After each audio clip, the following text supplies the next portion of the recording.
sa Pilipinas ang American Idol Season 11 runner-up na si Jessica Sanchez. At kwento niya, nag-e-enjoy raw siya sa kanyang unang pagbisita sa bansa. Hindi raw niya makakalimutan ang experience na dito. Yan ang chika ni Lara Santiago.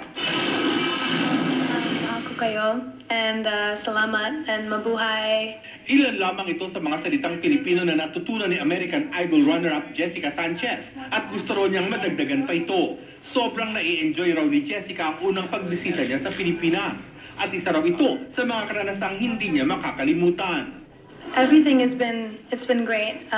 Meeting the people, eating the food, even walking outside for the good 10 seconds that I get to. I haven't really been able to explore much because I've been so busy, and usually when I do try to go out, it's like chaos.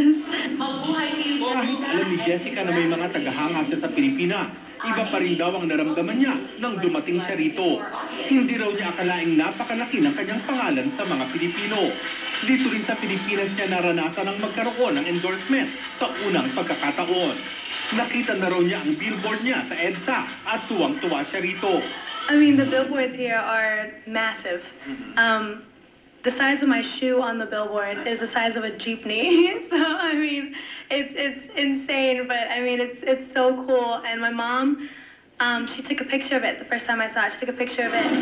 Nag-shopping na si Jessica at natutuwa siya na nakakakuha siya ng mga damit na sukat sa kanyang petit na katawan.